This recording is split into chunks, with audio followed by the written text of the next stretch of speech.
welcome to everyone to our panel discussion, Uncanny Mirror, the Human and Climate Crisis. Today, we would like to focus on the environmental politics and climate crisis, especially by focusing on Turkey. We would like to discuss this topic with Asli Odman and Sinan Erensü. I would like to thank them for accepting our invitation and joining us today. And let me briefly introduce our speakers. Asli Odman is a social scientist and lecturer at the Department of Urban and Regional Planning at Mimar Sinan Fine University and a founding volunteer of Istanbul Health and Safety Labor Watch. Her research focuses on university as a profit-oriented corporation and labor aspects of capitalist work organization with regard to shipbuilding, mining construction, agriculture, and film industries. As a part of her research-oriented research, she participates in grassroots struggles.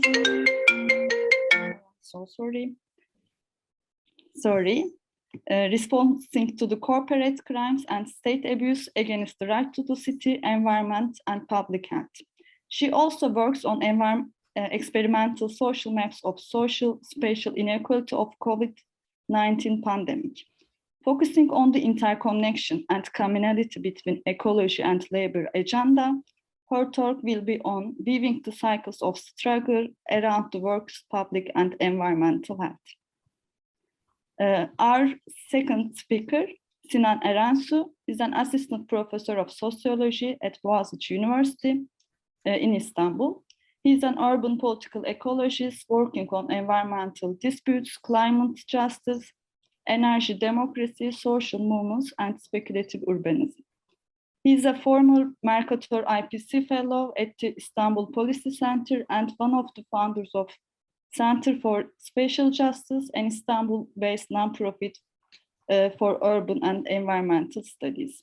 He is currently collaborating research at IRCH 2020 project, The Urban Revolution and the Political.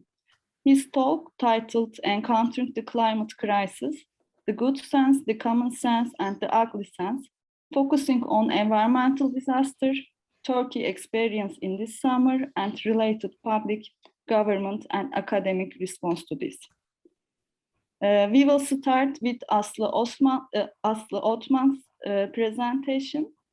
During the presentations, audience mic will be off, but you are welcome to keep your cameras on. After the presentation, we'll open the floor to the audience. We will have Q&A session. In the meanwhile, you could write your questions and comments in the chat box. I can address your questions to the speaker, or you can raise your hands and direct your question to the speakers. And Asli Odman, the floor is yours. And yes, thank you so much again for accepting us. Yeah. Thank you, Burcu. So you hear me well? First technical question before all else. Okay, yeah.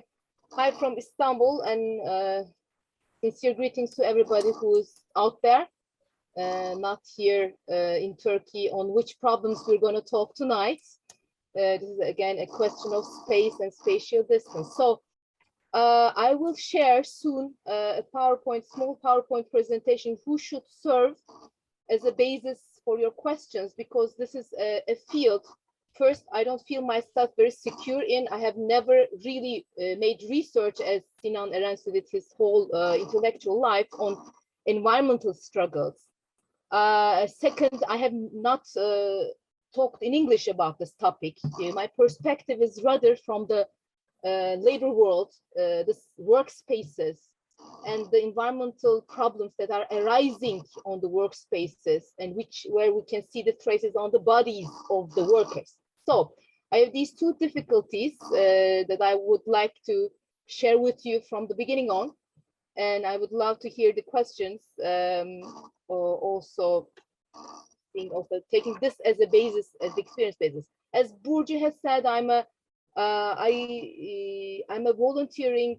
founding volunteering member of Istanbul Health and Safety Labor Watch, which is called in Turkish İstanbul İşçi Sağlığı ve İş Güvenliği Meclisi, which is keeping the tracks of what we call work-related manslaughter and homicides. I'm going to talk about the difference. Since 2011, in all the sectors of Turkey, anywhere in Turkey, and differentiating between sex, age, nationality, the reasons for the death, for the fatal injury, and going down to the provincial and sometimes also back to the district level. So this is the experience basis I can. I started questioning the connections between the green agenda, as called, and the red agenda. And I should send beforehand that what I'm going to present here is based on a talk that I have tried to turn into an article of a conference that was organized by the Union of Ecology, Ekoloji Birliği, and Polen Ecology. In June of this year, it was a conference, a two-day conference on the political ecology of mining, where I tried to contribute on, again, on the basis of the traces left on the body of the worker, and how this red agenda, seemingly red agenda, is connected, is forcibly connected to the green agenda, and both agendas, they need each other in order to establish solid struggles, transformative struggles, which are standing out. So I've been told I had 20 minutes. I have already 3 minutes with the presentation. So I try to share my screen. So perhaps first I start in the very beginning with a question: what the organizers have in mind when they said uncanny manner. So about what kinds of relationships do you see between the human and the climate crisis? I think also the organizers who have invited us had something in mind. Most of the time, this is the most interesting, one of the most interesting things in a panel, be it online or physical. And I would also love to hear more about it, how the organizers see this issue of reflection between the human and the climate. My presentation is about waving the circles around workers, public, and environmental health. There was a small mistake, and I didn't try to correct this in the poster, which there was a lack of comma, but I think it's a very meaningful omission. I would love to start with this omission of a comma in our posters. You know, after the workers, there's supposed to be a comma. This is most of the time the comma that we are forgetting. Well, when I say we, researchers and holistic social sciences, people around social struggles and environment, they most of the time tend to bring public health closer to environmental health, but the issue of the workers' health and safety is both in the union as organizing world and in the environmental quite chopped off of the whole, let's say, struggle of the climate against climate change or environmental struggles, local struggles. So I would love to start with this meaningful omission, but would love to talk about the necessity and possible areas and methods of waving the circles around workers, public, and environmental health. So it's a suggestion to think about them together in struggle and research, but also it's an epistemological sense to say one is not understandable without the others. It's like, you know, it's like this Vasarely painting in mind that, you know, at the very core is the body of the working human that is accepted in the capitalist society as the center, as legitimate unit of biopolitics. And looking at this legitimate unit of biopolitics, we can move forward towards the public and environmental health.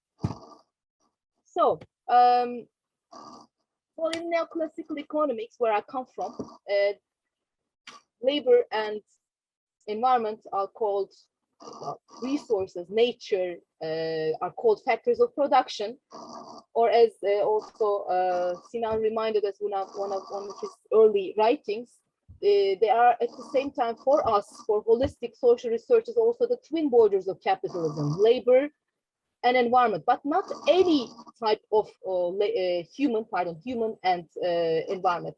It's the human and the nature that are turned within this process of capitalist accumulation to labor. So labor is not a category, not a category that we can idealize and we can defend in itself as such. It's the capitalism that turns human bodies into labor at the same time as it does turn nature into resources. So it keeps alive, both of them alive, as long as they are necessary in the capitalist mode of production. So in the capitalist mode of production, it sometimes also might let them die or dispose of them if it's necessary, as we see in the current migrant crisis, be it climate migration or also migration because of economic reasons. So biopolitics is linked to this shuffling of necropolitics, but also as much as sustainability politics that keep the nature sustainable in order to be able to extract resources out of this, is linked to predatory, plunder, extractive, or catastrophe capitalism. So it's an invitation to see this dialectism, but I think to the small minority group that is existing here, this is already common sense what I'm talking about. It's I think to see them together, to see both of these together in the transformation process within the capitalist accumulation is also an invitation to a perspective of looking first at the debris, not at the development and construction of things, cities, villages, shopping malls, factories, mining zones, but also looking at their debris, as Walter Benjamin would put this, and really loaded with a lot of epistemological value and loss, as we try to do since 2011 in our watch group, looking at the debris or loss process and trying to wave from the loss and debris the normal accumulation process of capitalism. This is one of the books where I see as really comprising this methodology of looking for, I would say in French, renversement, looking from the other side or putting this downsides. We see also in the cover of this, it looks like the northern forest where the Turkish capitalism has built the third bridge, the third airport, and it's about to destroy in order to build a canal by bridging Marmara Sea with the Black Sea. This is exactly looking at the northern forest of Istanbul, is looking at the same time at the very construction process of the metropole of Istanbul. Though this is not a image of the northern forest of Istanbul, the water reservoirs of Istanbul, it is quite a universal picture. I think it can be depicted, and for me, it represents the methodology of looking at the debris and loss of the glorious capitalist accumulation lieux spaces. So as I said, I come from this corner of this are looking at the loss, human loss. You know, it's not an even human loss. We try to expand the description of the human, but we can't escape the working human body. Well, we count also the working human bodies that the state doesn't count, like the women working at households, migrant workers dying on the roads, being transported in masses in minibuses or trucks. So we include child labor, we include suicides of army members and policemen. So those are all not counted as working bodies. Even if we expand the definition of workers, we can't escape being anthropocentric. We can only count what we see in press and through our local informants. We count the debris, the loss of normal working conditions in capitalism. So we call them iş cinayetleri, work-related manslaughter, and homicides, depending on the level of intent in those really recurring fatal injuries. We document the traces of morbidity left on the bodies, not on the bodies, on the psyche and mind of the workers, working bodies. We see them not in its own sake, but also we see them as a signal flare, işaret fişeği as we call it, as as a slowly approaching environmental catastrophe. I know it's quite abstract and you're not used to hearing this. You know, the unions and organizers are not used to hearing this either. Seeing the working body of humans as signal flares of an approaching, slowly approaching, really yavaş ölüm, thus very, it's difficult, it's a difficulty also in finding out and making research about, but slowly approaching and slowly killing environmental catastrophe. So it's signaling distress, a distress much bigger than the human turned into worker body itself. So let's have a rapid look at the at our last yearly work-related murders or homicide and manslaughter list. So we have documented this year also the actively working people who die because of COVID. So COVID is the first reason of dying, but I would rather dwell on a different issue than COVID-19. So this is not my focus today. So look at the first sector, that is the sector number one, who's, well, I don't want to reify this, but this is in the sector people are dying. Most of the people, it's not relative to the people who are working in the sector, but in absolute numbers since 2016, what we can document is more agricultural forestry workers are dying in any other sector in absolute numbers. Number two is the construction sector, and number three, in a very specific period like COVID-19 healthcare workers. But take the first two and forget about the third, that we've been talking a lot about this, not that it is not as important as this. The agriculture and forestry workers, while migrant seasonal workers, or really peasants, or peasants turned through that into workers in different sectors. So we're talking really people who die actively working in the sector. So since 2017, since the downfall of the construction sector, more people are dying because they are dying in masses, being transported illegally, because they are working with more self-exploitation, being indebted in a huge mass. So it says something. The second construction number, you can see the also, and in the second sector, we have the construction workers, but you see these 355 workers who have died because of repeated reasons. But you can see behind those dead bodies also the mega project. You can see the mining projects, big mining projects, they have to be prepared. You can see the dams being constructed. You can see the old roads cutting through the very fertile agricultural lands, and seeing through the dead bodies towards an environmental catastrophes. That is what I'm suggesting to. But I have also to send out, without really having time to go into detail, that this was really morbid number, figure 2,427, that we try to document with all the names implied of them, as far as we can really figure out the names. Sorry, does not include people, working people, who died on the long term because of occupational diseases. So we call them long-term deaths.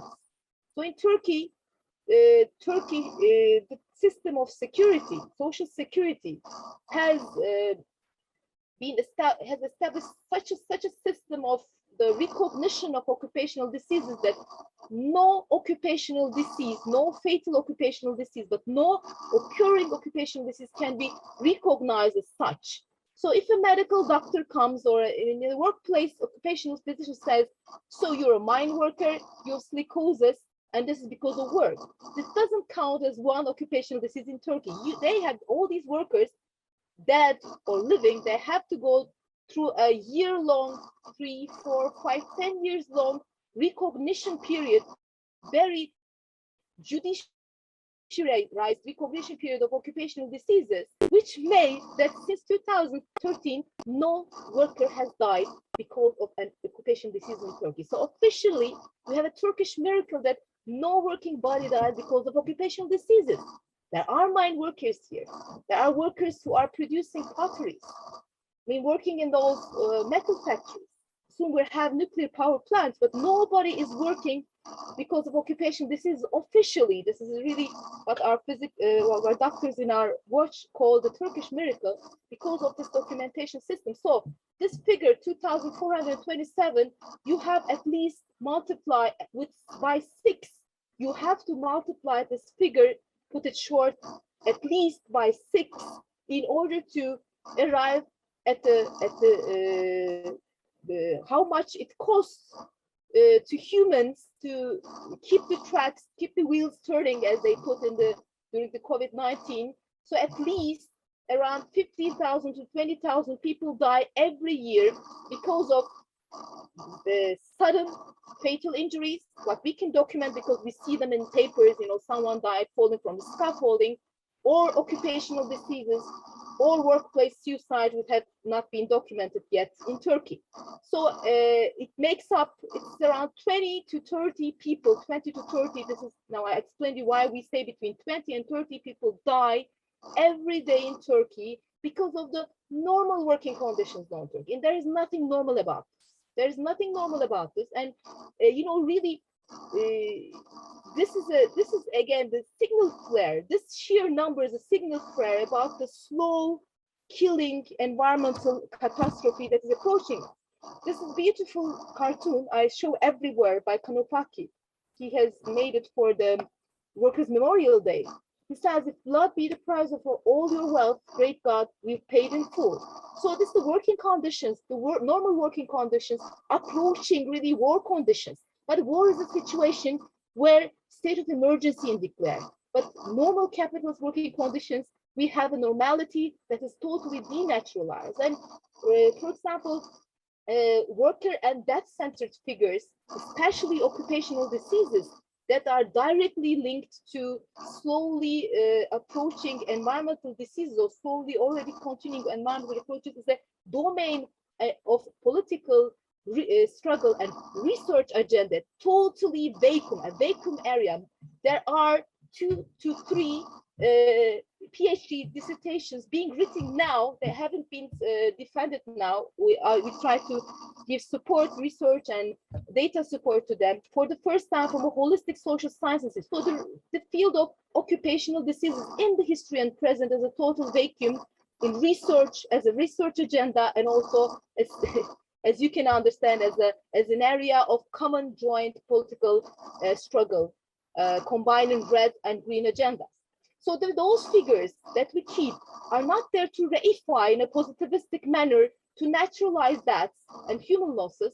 We try to induce with them an imagination, we used to put them a lot, sosyolojik tahayyül, an imagination that what is disguised behind in terms of occupational diseases, workplace suicides, the attack on the psyche and mind of the workers, and the much bigger problems of public and environmental health that are hidden behind, where the agency cannot be made out that easily. So it's an invitation to imagining and acting upon the ecological destruction, so pulling the chain if you want.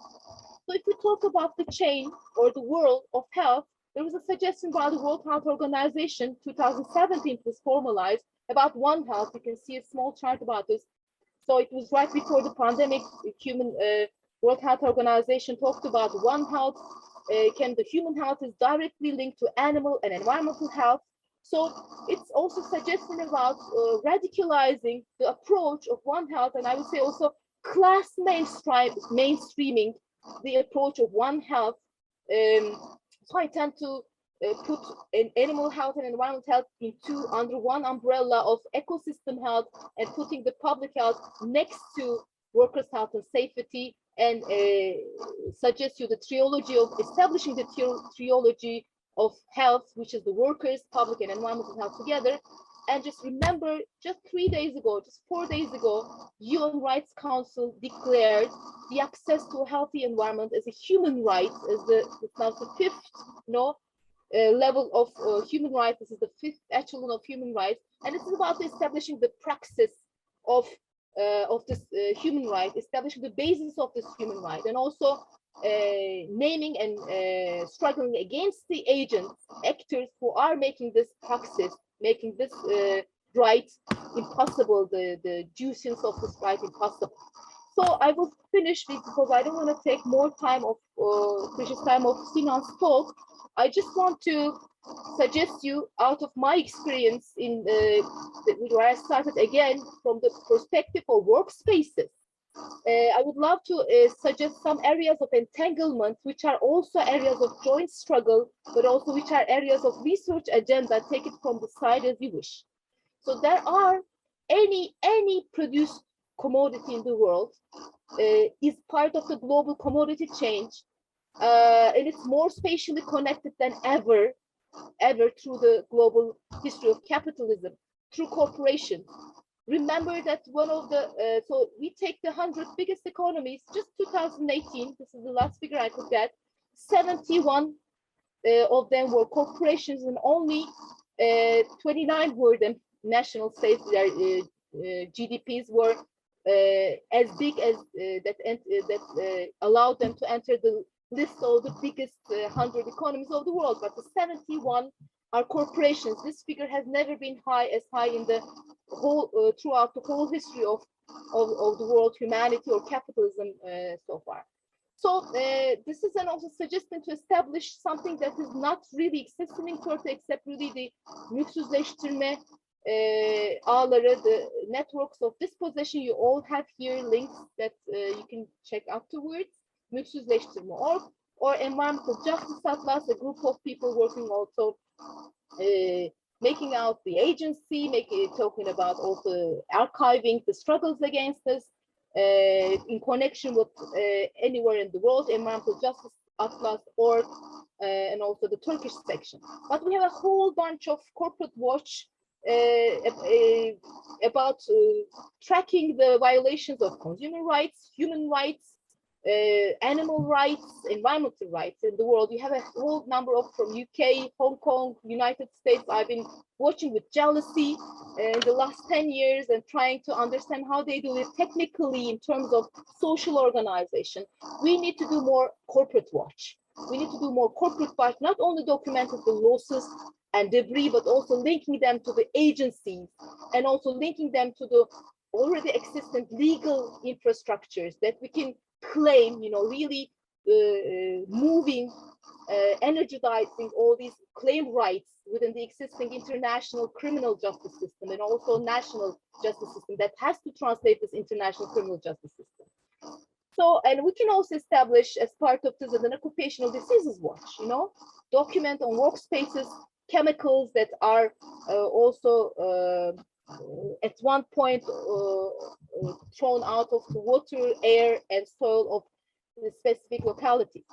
So an example, you know, the issue of sea snow, mucilage, that really, I mean, it was such a definitive signal as if it really came out of the Bible, you know, the apocalyptic sea snow. We were talking about that this Sea of Marmara, a sea of 2,000 years, who died, who was created around 2,000 years ago. That this type of the mode of capitalist production has managed to destroy it within 40 years. So this was quite imaginary. It was a metaphor with a thing in itself. It doesn't happen very often. It's a metaphor of killing of a sea by a system, but also it's a huge metaphor that shows us that the sea snow issue, the mucilage, it contains, when we see that if a sea is dying, there were so many corpses before that. So look at the small map. If I look at this map, that shows the different depths of the Marmara Sea, that shows the water systems, the most important water systems feeding the Marmara Sea, or also I see here numbers of corpses that we've been documented since 2011 and before. I see here Dilovası. I see the Ergene houses, the basin of Ergene, already a dead river basin. I see here Susurluk and Nilüfer Çayı. I see here the poultries. Here I see all the metal factories. I see all this Bermuda Triangle, Lüleburgaz, Çoruk, and Çerkezköy. All the killing Bermuda Triangle that has managed to kill a huge still agricultural basin. And I see here Izmit, all the corpses, all the traces left on the dead and injured bodies and ill bodies left on most of the migrant populations, vulnerable populations who had not a strong word in themselves. They just reach the sea. Now you can have a look at this from the middle classes resort houses from Büyükada or Marmara Adası or Erdek. So this is also intra-class issue where the public health intervenes. So these are my suggestions. I have also on the 25th minute. I just rapidly say my suggestions. I can move. They're all based on very concrete cases in Turkey. Some attempts, sometimes on the very early stages. Sometimes some networks are there, but they're facing problems. They are lacking human resources. There's also another invitation in all these areas. I'm trying to name and list very rapidly. There's an invitation for scholars and activities to contribute with their knowledge and energies. Food. Example of zehirsiz topralar. The pesticides, herbicides, and all these stains of the artificial fertilizers on the bodies of the migrants, most of the time migrant workers or peasants, indebted peasants, is also killing. The consumers are also making the consumers ill, and the soils and the air and the water of everybody. This is where we see the chain of workers, public and environmental health. And most of the time we see people who look at the food security issues don't really bother about üreticiler of the producer of those foods in all the different settings. Or asbestos, be it in the mining or in the oil transformation. So you can take Kadıköy, as we try to do with my colleagues. We took the map of Kadıköy and we just tried to map the areas that the state left free and even promulgated special laws in order to destroy and create new buildings with the whole rush of sucking really out of money for the entrepreneurs. And these are not by chance all the areas where very intensive construction periods were there, successive intensive construction periods. Here you see lower under the Bağdat Caddesi, the street of Bağdat, also Fikirtepe, that a whole neighborhood that was declared a risky area under the risk of earthquake that has been confiscated on the basis of the buildings that were set free to rebuild, are areas where there were consecutive building activities with asbestos-laden materials in the 1970s, 80s, and 80s. So you can go buy yourself a lot for $2 billion that has a nice look on the islands, Princess Islands, on the Göztepe Park, but you will be with all this demolition activity. You're in the middle of a huge public health crisis that first hits the lungs of all the construction workers and demolishing workers. Or you can take any mining area in Turkey.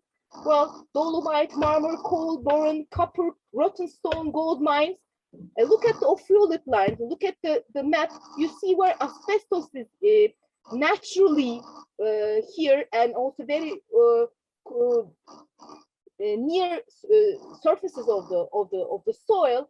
And you can look at the raising mining activities, all these privileges granted to the mining companies, you know, Mahşer'in 5 haklısı, 5 companies and others, and look where also asbestos. So all these mining areas they're active, or they are going to be active in those asbestos areas, are potential risks to public health, workers' health, and environmental health.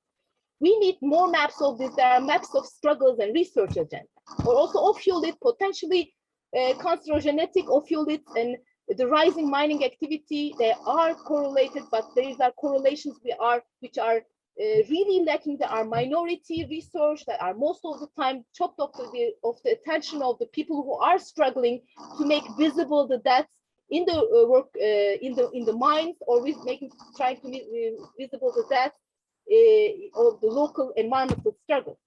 Or another area, this time it's a sector, but it can be always a ship. It can be as small, it can have as a small scale as a ship, you know, that and a resistance against single ship that is a warship, the French warship laden with tons of asbestos, other toxic material, which was active in the nuclear attempts in the 1960s in the Polynesia within the French army, which constitutes a human rights violation.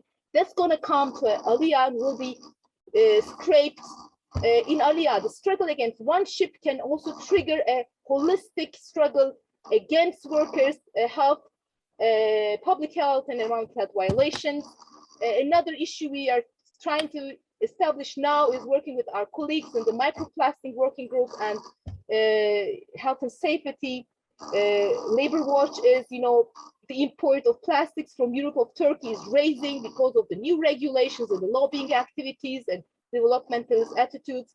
And colleagues from, again, individuals are collecting data, how those factories are burning down suddenly because all those plastics important, they can't be properly recycled back.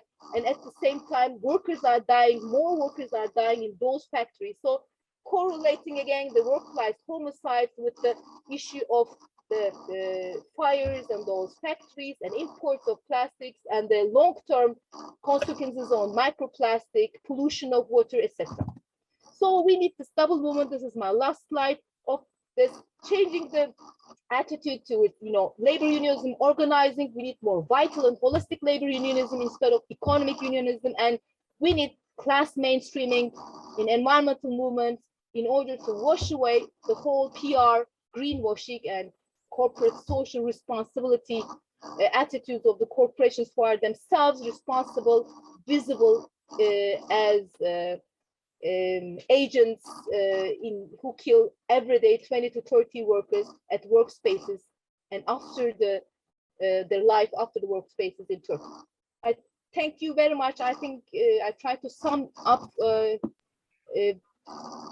whole years of areas of research and different where different stakeholders are.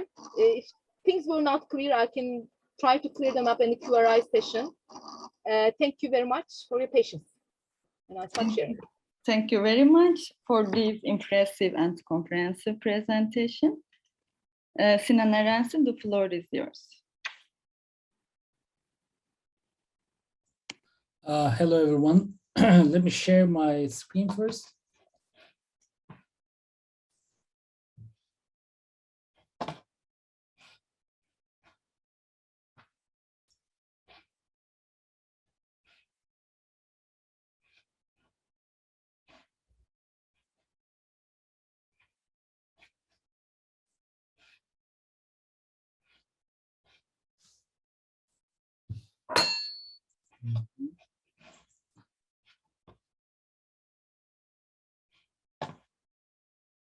Shouldn't take this much time, right? Okay.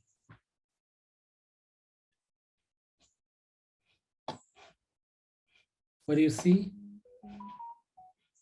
It's okay now. It was blank, but it's okay now, right? Yeah. Okay. Well, thanks a lot for inviting me to this panel, and thank you, Asli, for this comprehensive overview. I don't think mine will be as comprehensive as this, but I'm glad to see that there are some overlaps. I'll be talking less about the nature of environmental problems. I mean, they'll be there in the background. I'll touch upon them. But my presentation will be more on narratives of environmentalism, competing narratives of environmentalism, narratives of environmental denial and reactionary environmentalism, single issue environmentalisms, etc., etc. But I'll start with this summer. And most of the narratives are from this summer. The summer of 2021 in Turkey. It has been the summer of environmental disasters, all of which are closely tied to the global climate crisis. First in early June, and this is what Asli mentioned in her talk, large swaths of Marmara Sea were covered with a thick foamy layer of saliva-like substance, scientifically referred to as marine mucilage, threatening sea life, fishing, and tourism. Then in late July, the country witnessed an unprecedented surge of wildfires, impacted 30 plus provinces, burning down close to 2,000 kilometers square forest land, as well as, of course, destroying towns and villages, particularly across the Mediterranean coast. Finally, in August, the north of the country was hit by a series of flash floods, taking at least close to 100 lives, leaving behind destroyed cities and apartments.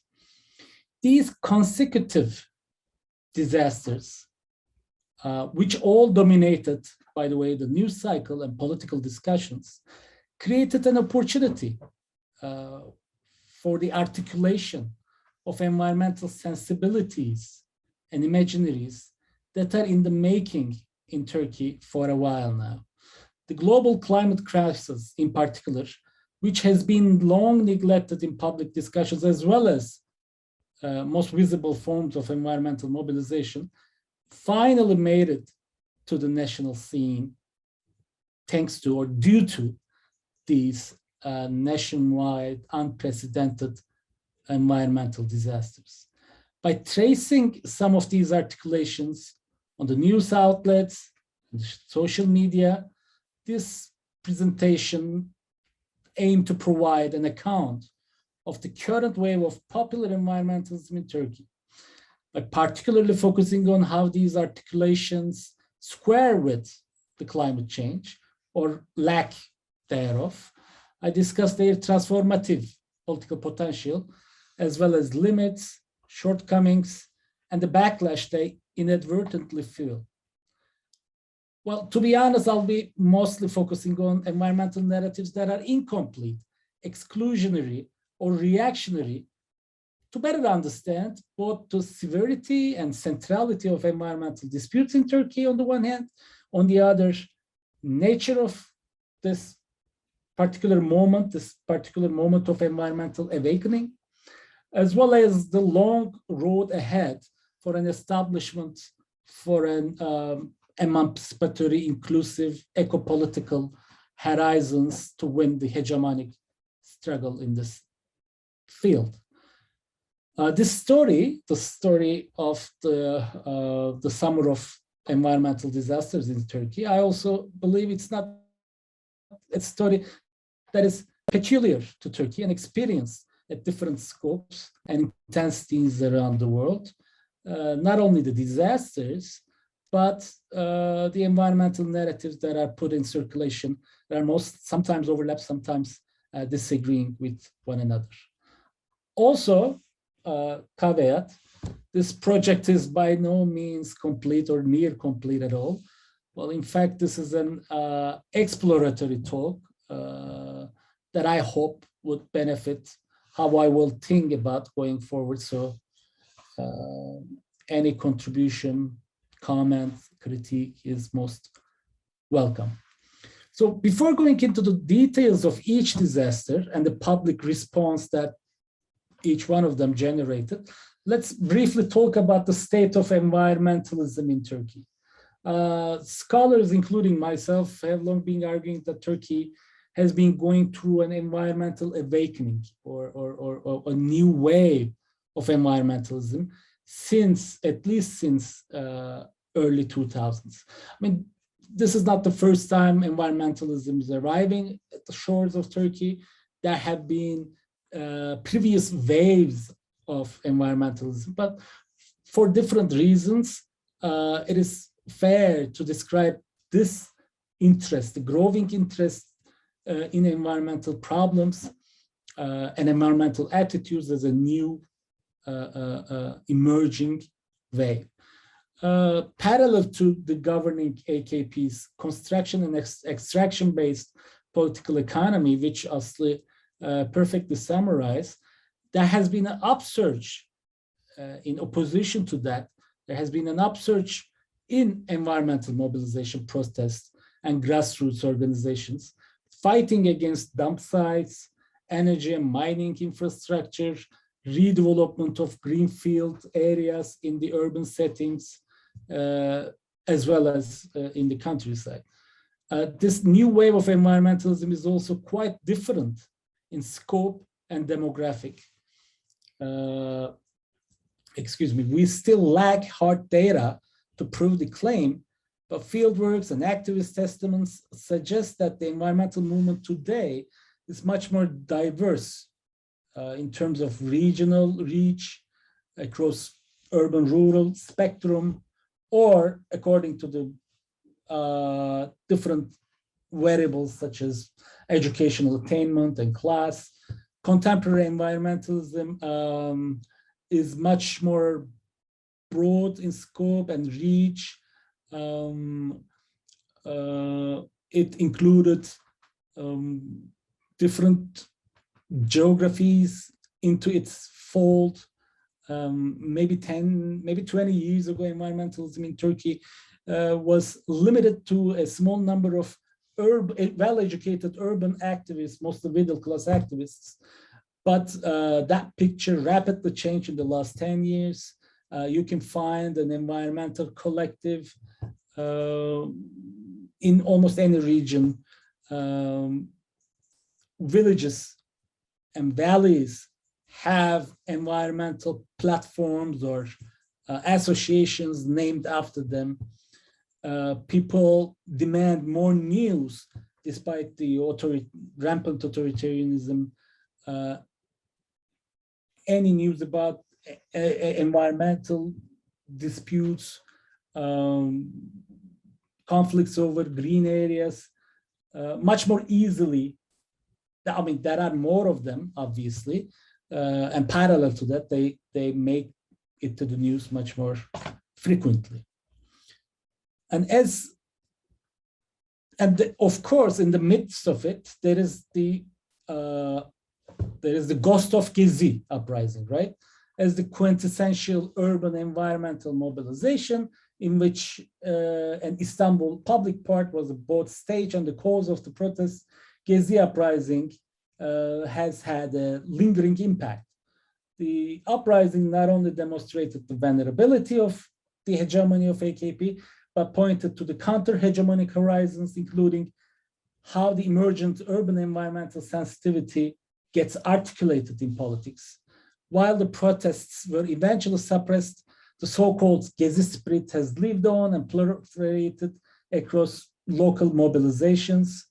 Given the country's environmental activism, its character, focused on environmental equity and access, yet also motivated by anti-authoritarian sentiments.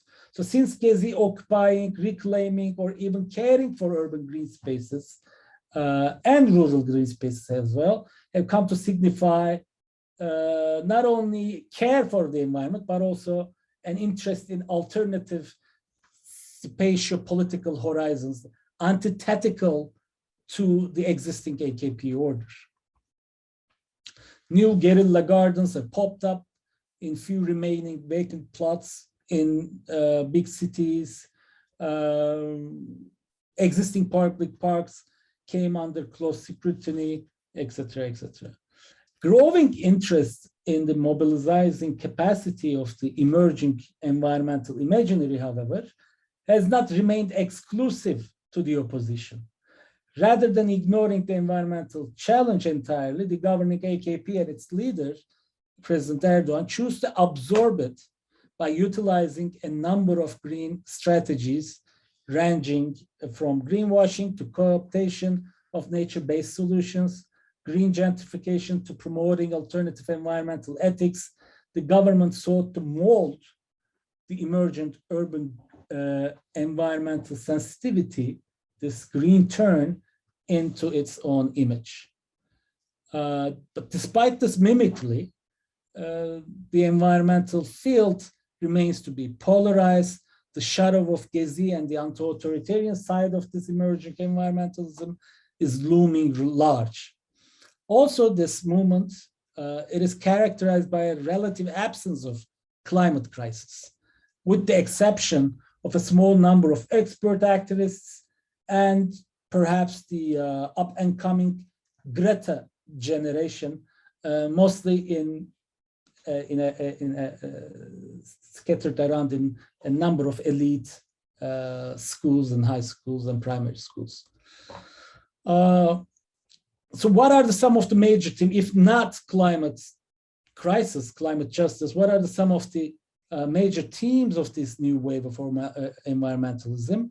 Anti-extractionism, for example, is one of the major rallying points, and also urban greenery, anti-greenfield development movements. These are the leading fronts of new environmentalism in Turkey. Okay, let's go back to the disasters of this summer. Disasters of the summer of ecological disasters. So Turkey witnessed the worst wildfire season the country has ever seen. This includes close to 300 forest fires, 15 of which started almost at the same time on July 28th in Antalya, lasted for 2 weeks,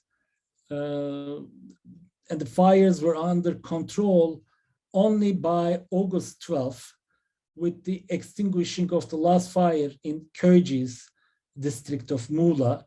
And fires killed at least 9 people, destroyed some major towns on the way, threatened holiday resorts, destroyed farmland,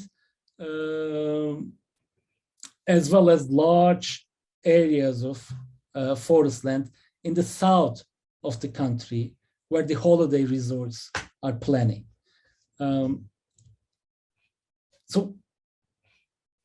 the fires, what was interesting and captivating for the public was the fact that the fires broke out in more than 100 places in southern Turkey within a scope of a couple of days. This chart providing the graph is showing how skewed was the fire season of this year compared to the average of the last decade. Next slide provides us a view of the heat anomalies in summer 2021 compared to the averages of the previous 7 decades, actually. And we could see there's a fine overlap between the heat abnormalities, excessive heat, and where the wildfires broke out.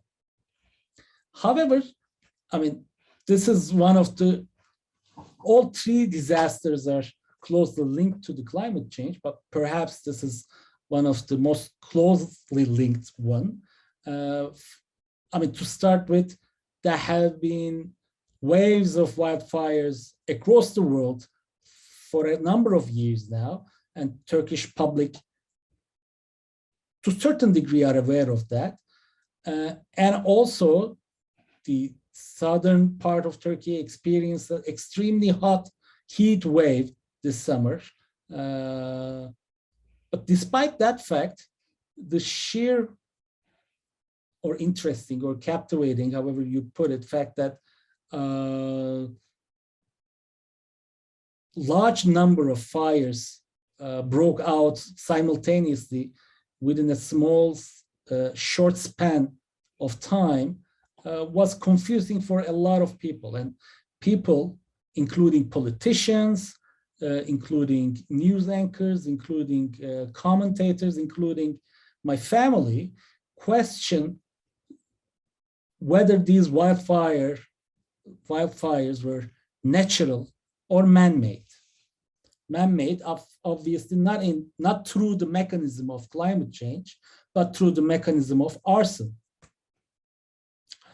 Former Ankara mayor, for example, shared a video that was allegedly circulating on social media platforms and WhatsApp groups, showing a drone spraying flames into forests manipulated by PKK or Afghan refugees, depending on who you ask. When the video reached wide audiences, the police issued a statement saying that the images that are shared on social media, and I'm quoting social media accounts, and that an aircraft, which is considered to be a drone, is blazing fire, has nothing to do with Turkey. The images in question, which are tried to be portrayed as the cause of the forest fires across the country, were taken from a foreign film and were not real.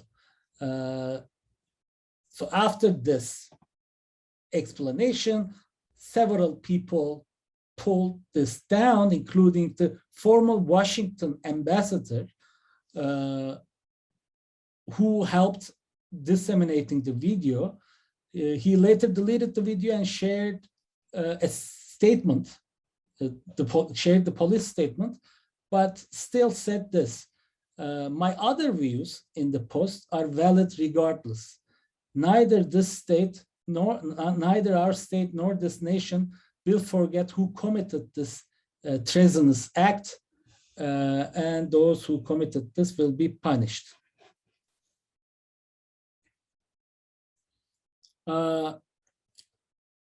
This is Busenas Sürmeneli, a winner of gold medal in this year's Summer Olympics. She also contributed to the discussion right after the semi-final game, which she won. She promised a victory to the nation, but also added this: wait, my dear Turkey, the medal will come to us, it will come to our country, and a word to those who started those fires: we will die one and be resurrected 1,000. So this last punch was really liked by the mainstream media and shared widely. As a result of this, vigilante groups took to the streets, started frisking cars, stopping cars, and profiling drivers, looking for foreign-looking profiles and plate numbers. And this is yet another take on the wildfires shared by the director, the conservative director, Semih Kafplanoğlu. Since the wildfires took place in the southern part of the world where the holiday resorts are located, he, on top of this picture, he said bon appetit, playing with the already polarized society over the conservative versus secular line. Let's move to the next one. Oh, excuse me, there is one more. There is a less nationalist, less exclusionary, but more critical political economy type response to the fire, which suggests that the fires are set on purpose, again, not as a terrorist attack though, but as a means to clear land for tourism, for speculation purposes. However, Article number 169 of the Turkish Constitution makes it necessary to reforest the burned areas.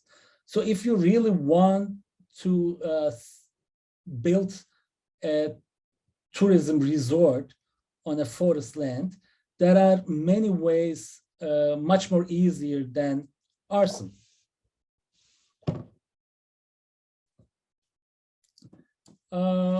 Let's talk about the flash floods in across the Black Sea, Western Black Sea region. In August 2021, the Western Black Sea region in Turkey was affected by catastrophic floods. Heavy rains began on the 7th of August and continue for a week, which eventually caused several floods and landslides in different parts of the region. At least 81 people died, about 200 were injured, more than 2,000 people were evacuated, as many people were rescued from the rooftops. Reports shown that at least 500 buildings received significant damage. Experts stated that, point to the fact that the urbanization and climate change are to blame in these cases. However, this didn't stop some people to seek for much more straightforward, easier explanations underneath the disaster. In one particular case, in the small town called Bozkurt, in the province of Kastamonu, a lot of people believed and circulated the idea that the flood that happened there was due to a malfunction of a hydropower plant located in the upstreams of the river that runs through the city. Actually, the testimonies suggest that before the flood, they heard the news from the hydropower plant about the malfunction. So there is some truth in it, but this is a run-of-the-river type hydropower plant, and it's not. It doesn't have a reservoir big enough to cause a disaster of this proportions.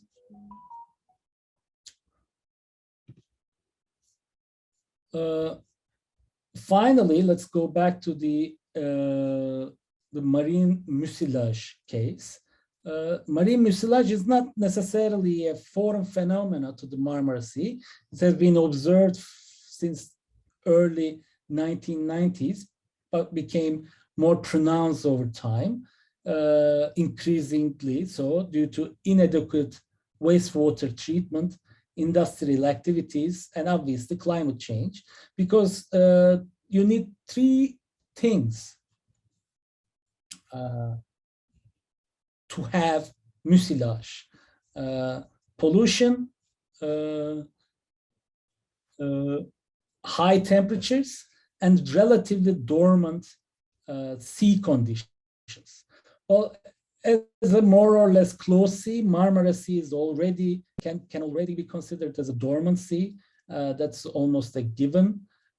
Pollution, including household wastewater and as well as industrial ones, have been pouring into Marmara Sea through marine deep discharges since late 80s.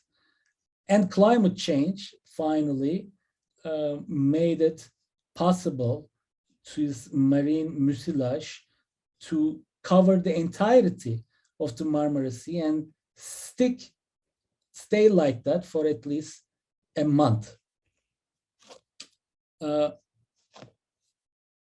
rather than focusing on the details of it, I want to talk briefly about how it was reverberated in Thrace, which is the northwesternmost corner of the country, right? And I'm going to talk about Ergene River, which Asli mentioned, so I'll try to cut it short. It's a major river system that irrigates the fertile lands of Thrace, which produce 1/5 almost of country's agricultural output, despite occupying only 3% of its territory.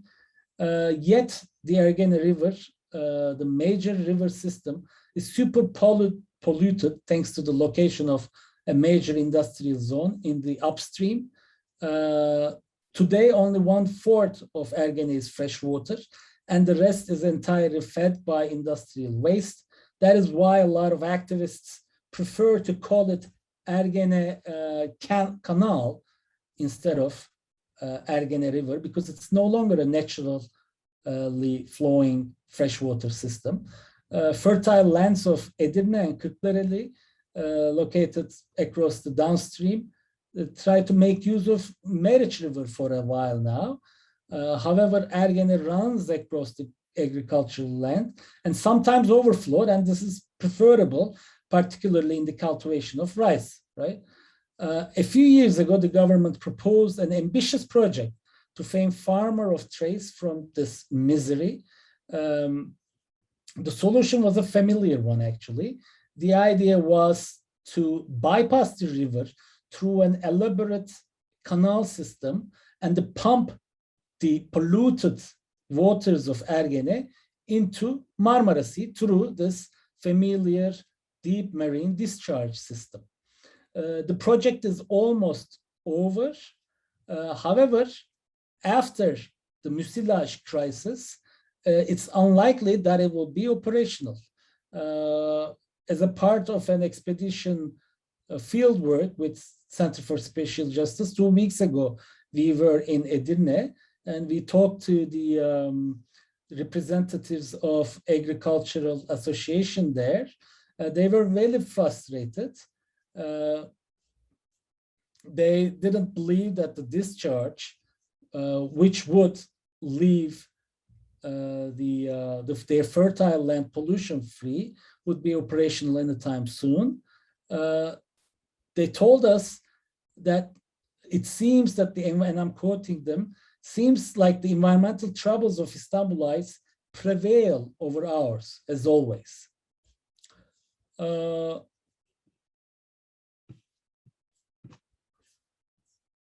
So I think this should be the last slide, and I'll try to wrap it up.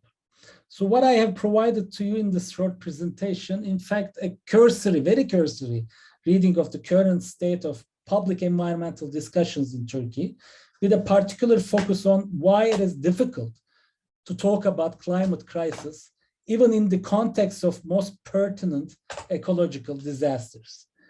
Divergent environmental imageries, competing environmental rationales, political competition, social polarization, reactionary positions, as well as purposefully digressions, always find a way to get into the, always find a possibility, a passage to get into the way.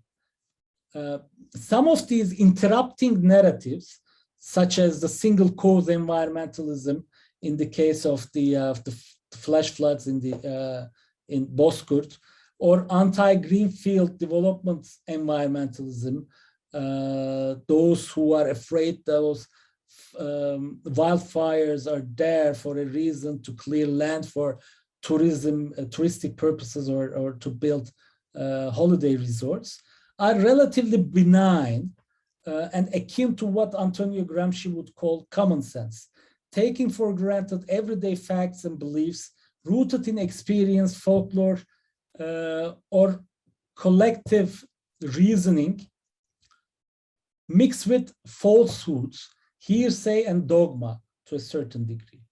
The public is aware of some impeding ecological disaster and its culprits, yet having difficulty in pinpointing the very mechanisms of it, or unable to articulate it fully. Therefore, there is good sense, as Gramsci calls, in common sense. That's why Gramsci urges us to study the cultural narratives and beliefs of the subaltern to better grasp how and why some ideas become hegemonic and others not. So by looking at these discussions and the massive field that we have, we could talk about an absence of environmental moment or movement in Turkey, but I would disagree with that. Critical juncture, hegemonic struggles over how, we are at a critical junction through which, or in which, under which hegemonic struggles over how to talk about environmentalism, how to act upon environmental problems has not finalized yet. So environmental sociology, if environmental sociology taught us anything, it is that there are different ways to arrive or relate to nature, just like there are different ways to claim environmentalist positions. More critically, we must be aware that environmental imaginaries, environmental awareness, and passion about environmental ideas not always lead to emancipatory or even ecological horizons and outcomes. Environmental sensitivities could be subscribed to repressing political projects as well, that are exclusionary or sometimes outright fascistic. Such projects, aka environmental fascism, is rooted in ugly sense of environmentalism, if there can be such a term. I'm not suggesting we are at the verge of an